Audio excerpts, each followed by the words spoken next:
The film begins in 1967 in Paris, with chess prodigy Beth Harmon waking up in her hotel room. She had overindulged the night before and passed out in the bath. She recalls that today is her big day to compete against a man, so she rushes downstairs. Beth maintains her cool as she walks to the hotel lobby, despite paparazzi flashing cameras in her face. After some time, she approaches her opponent, and the two prepare to play. We get a glimpse of Beth's past as she looks the man in the eyes. We see a 9-year-old Beth surviving a horrific car accident on a bridge in a flashback. Her mother, however, died that day. Beth is now an orphan because her father abandoned her a long time ago. She is taken to an orphanage, where she is shown around by the warden. She also encourages the young girl to have faith and keep moving forward in life. Later, Beth is told to stand in a line with other students who are waiting for their turn to receive vitamin pills. She befriends a student named Jolene, with whom she has a brief conversation. Beth immediately feels spaced out after taking the pills. She even has trouble walking around. Jolene notices this and informs her that she must wait until night to consume the vitamins. Beth is sent to the basement the next day during class to clean some board dusters. She becomes intrigued when she notices a janitor named Mr. Shable playing chess. Beth looks at him for a moment before heading upstairs. While the students are in line to get their vitamins that evening, Jolene shows Beth how to hide the pills inside her mouth. The little girl follows instructions and successfully sneaks the pill away. She finally takes the pill before going to bed and begins to zone out again. She even sees a chessboard in the ceiling of her room at one point. Days pass, and her interest in the game grows stronger. She goes down to the basement on a regular basis to watch Mr. Shable play chess by himself.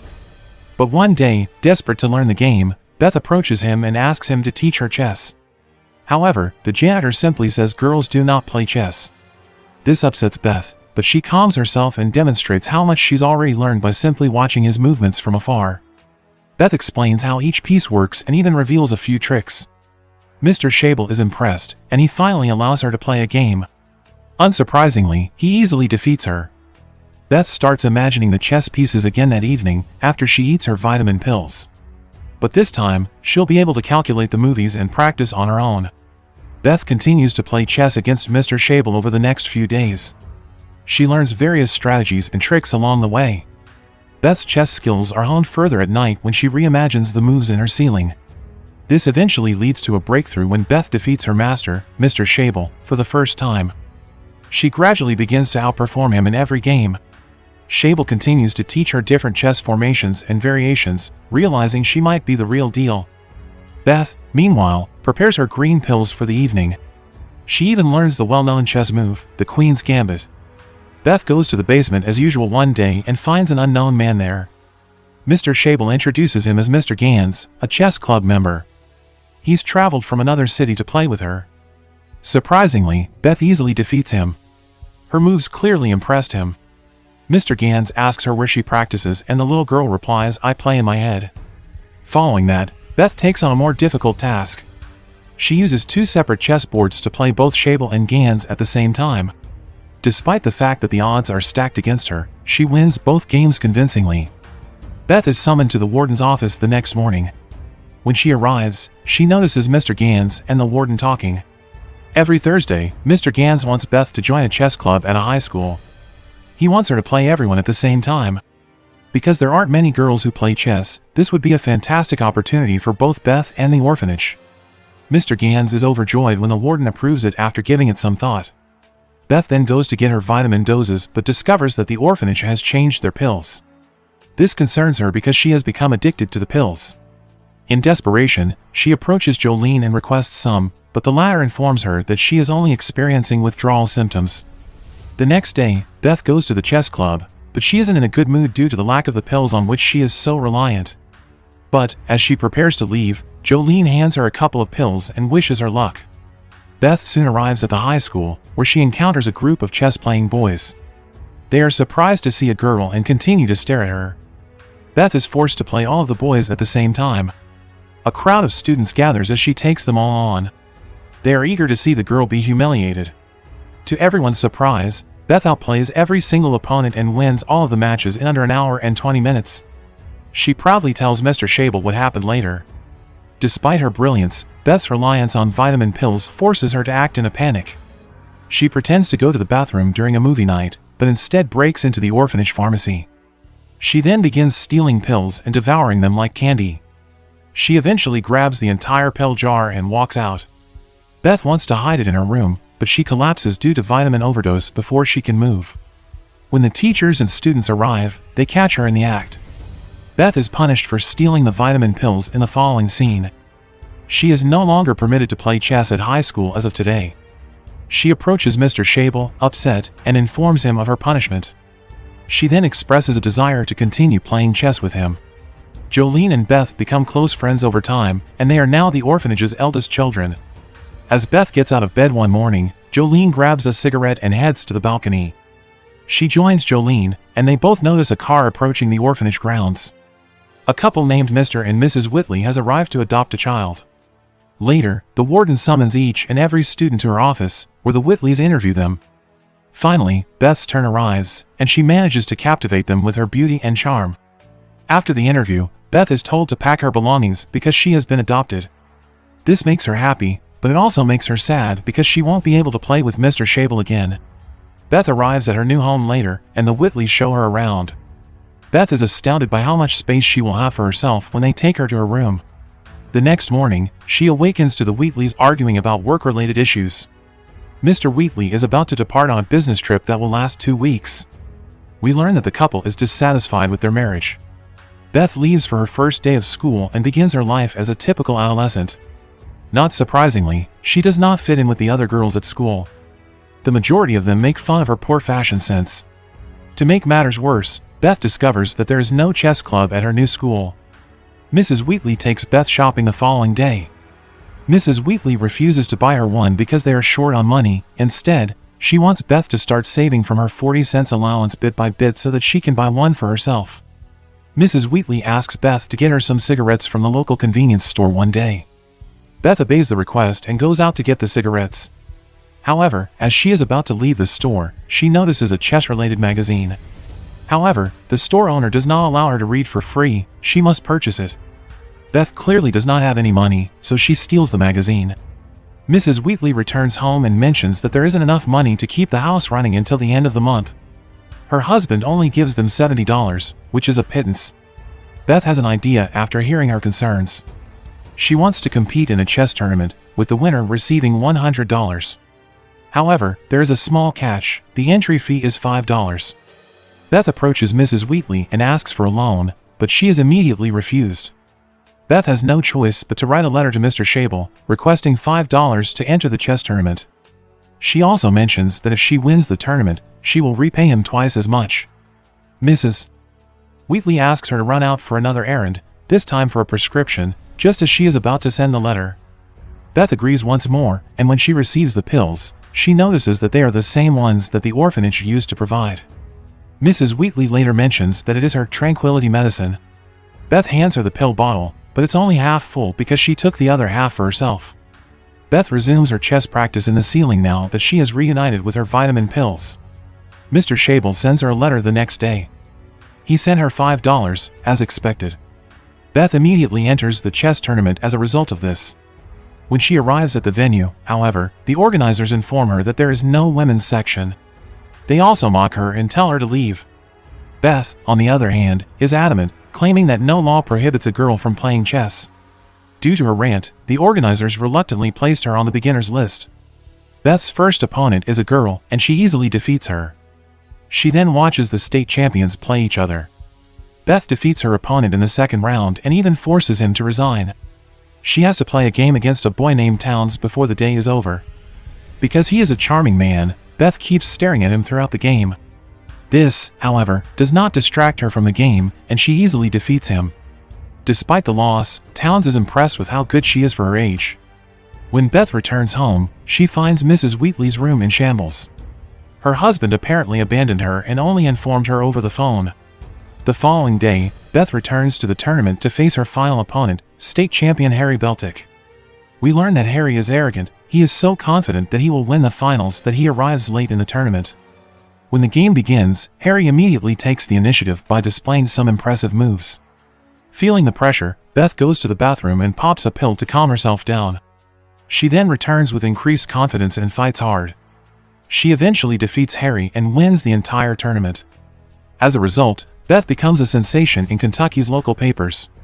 She wins $100 and takes the money home with her.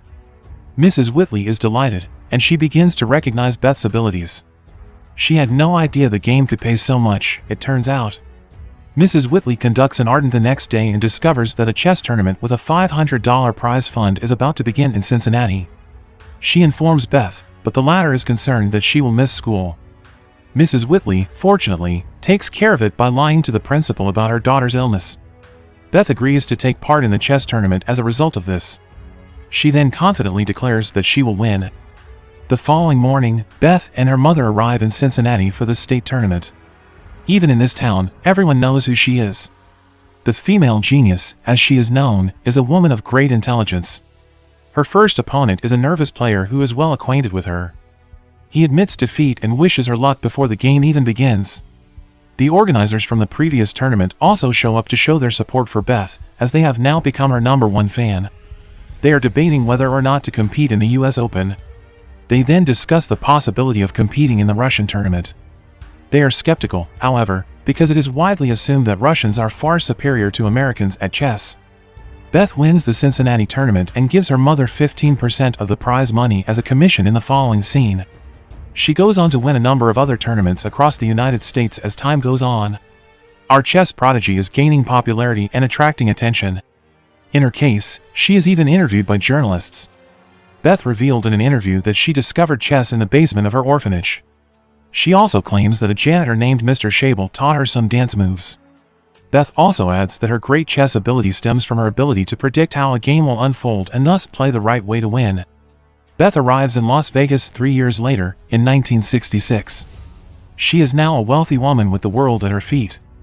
There, she runs into Towns, her charming opponent from Cincinnati.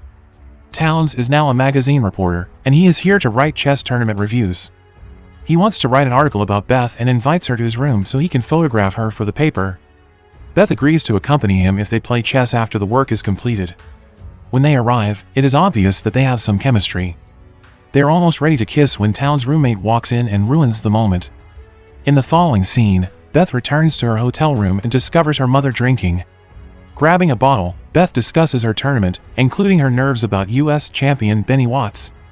He always has a crowd surrounding him and knows how to play. Later that day, Beth runs into Benny, who discusses game strategy with her.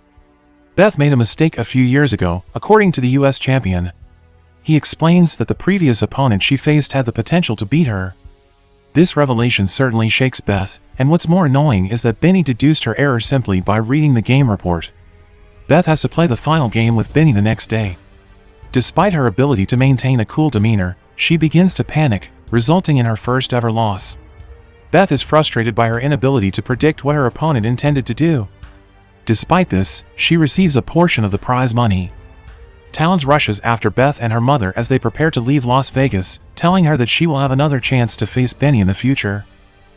Following that, Beth enrolled in Russian classes to prepare for her chess match against the Soviets. She meets a guy after class who invites her to a party. While smoking weed, the two get to know each other. After a while, Beth calls her mother and informs her that she is partying with college students and will not be returning home. Mrs. Wheatley reminds her to be cautious before hanging up the phone. Beth eventually hooks up with the guy. When she wakes up, she discovers a note in the kitchen and learns that everyone has gone to Cincinnati to see a movie. She is free to stay as long as she wants, according to the note. Beth decides to stay and clean up the entire apartment while drinking some of the leftover alcohol. Beth eventually graduates from high school as time passes. Mrs. Wheatley gets her a bracelet engraved with love from mother as a gift. The two sit together, Beth preparing for a trip to Mexico City as well as the US Championship. Mrs. Wheatley reveals the real reason she's going to Mexico on the plane. It turns out she has a friend named Manuel in Mexico City, and he'll be waiting for them at the airport. She goes on to say that even though she was already married, they kept in touch. Manuel greets them when they arrive, and he and Mrs. Wheatley have a romantic conversation as they drive around Mexico City. Beth listens awkwardly from the back seat. The big day arrives, and Beth's winning streak continues. While Mrs. Wheatley and Manuel grow closer, Beth begins to worry about having to play against Russian Grandmaster Borgov. Her mother tells her that she does well with intuition and that she should relax. Beth agrees to go out and unwind. Mrs. Wheatley is upset the next day because Manuel had to leave for business, so Beth consoles her. The tournament continues, and Beth teams up with a young boy who challenges her at first. The game lasts a long time thanks to their exceptional abilities. They then decide to call it quits for the day. The next day, Beth, in an unusual move, uses distractions to throw the boy off his game. She walks away while waiting for his move, then returns and makes her move, then walks away again. The more she does it, the more irritated the young lad becomes. He finally resigns. It was clearly a lesson taught to Beth by her original teacher, Mr. Shable: respect the game and resign if it is over. She then discovers her mother performing the piano in front of an audience. When Beth looks at the tournament bracket, she sees that she will face Borgov in the finals. The day has finally arrived, and Beth is patiently waiting for Borgov to play him. Borgov is playing white, and as he makes the first move, it appears that this will be a fantastic match, but it isn't to be. The chess moves slowly back and forth, each player strategizing against the other. Beth fights with everything she has while waiting for her mother, who does not appear on her special day. Beth is irritated by her mother's absence and channels her rage into her gaming, but it doesn't work. Borgov has outplayed her and thrown her off her game. Beth eventually has to resign, and she loses the game.